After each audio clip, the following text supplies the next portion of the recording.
नमस्कार। चलिए आज बात करते हैं एक ऐसे डिजिटल जाल की जिसमें हम में से कोई भी कभी भी फंस सकता है। इसका नाम है सोशल मीडिया फिशिंग। आखिर ये है क्या और इससे बचने का तरीका क्या है? आइए आज इसी को समझते हैं। कैसा लगा सुनकर? थोड़ा डरावना है ना? पर ये सिर्फ कोई कहानी नहीं है, ये असलियत है जो हर रोज हजारों लोगों के साथ होती है। हैकर्स इसी घबराहट का, इसी जल्दबाजी का फायदा उठाते हैं। वो जानते हैं कि डर में इंसान सोचने से पहले क्लिक कर देता है और बस यही तो उनका सबसे बड़ा हथियार है। तो ये डिजिटल जाल, ये फिशिंग आखिर है क्या भला?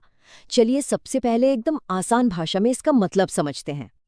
मतलब अगर सीधी सीधी भाषा में समझे तो फिशिंग एक तरह की डिजिटल ठगी है। इसमें कोई रॉकेट साइंस वाली हैकिंग नहीं होती, ये तो बस दिमाग का खेल है। हैकर आपका भरोसा जीतकर धोखे से आप ही से आपके घर की चाबियां यानी आपका पासवर्ड और ओटीपी ले लेता है। और कमाल की बात ये है कि ये हैकर्स ठीक वही हैं जहां हम सब हैं, चाहे वो व्हाट्सएप हो, इंस्टाग्राम हो या फेसबुक। और ये तो बस कुछ नाम है।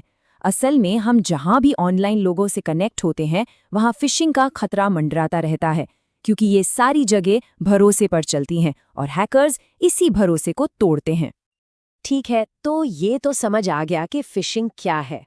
पर सवाल ये है कि हैकर्स ये करते कैसे हैं? आखिर वो कौन सा तरीका अपनाते हैं?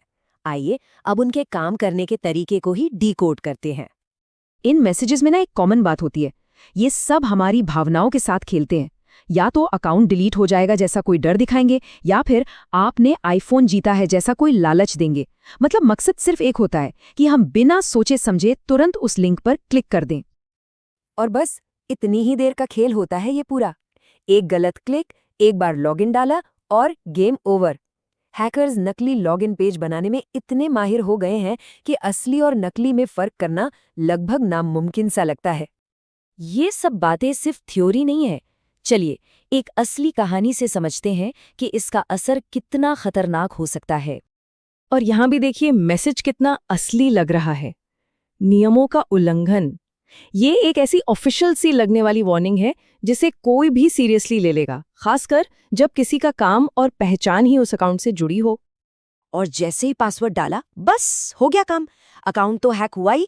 हैकर ने तुरंत प्रोफाइल पिक्चर बदल दी और उस अकाउंट से उसके फॉलोअर्स को स्कैम वाले मैसेज भेजना शुरू कर दिया। मतलब नुकसान तुरंत शुरू हो गया।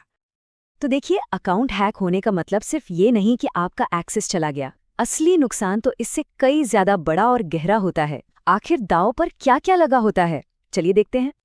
ये सिर्फ एक छोटी मोटी दिक्कत नहीं है, ये तो पर्सनल प्राइवेसी पर हमला है, पैसों के फ्रॉड का खतरा है और सालों की मेहनत से बनाई गई ऑनलाइन इमेज का सवाल है जो शायद हमेशा के लिए खराब हो जाए।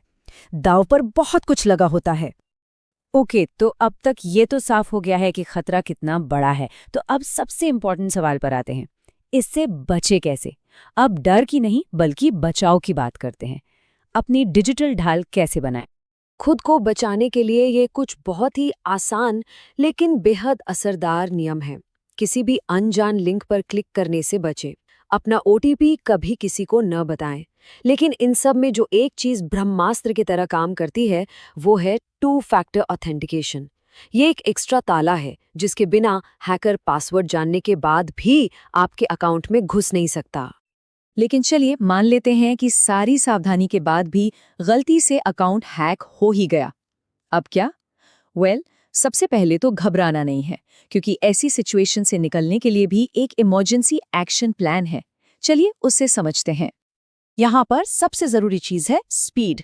जितनी तेजी से आप ये स्टेप्स लेंगे ना, उतना ही ज्यादा चांस है कि आप नुकसान को कंट्रोल कर लेंगे और अपना अकाउंट वापस पा लेंगे। ये वक्त के खिलाफ एक दौड़ है और ये कदम आपको रास्ता दिखाएंगे।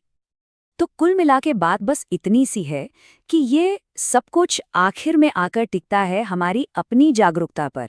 ये समझना कि एक छोटी सी गलती, एक जरा सा क्लिक हमारी पूरी ऑनलाइन दुनिया में उथल-पुथल मचा सकता है।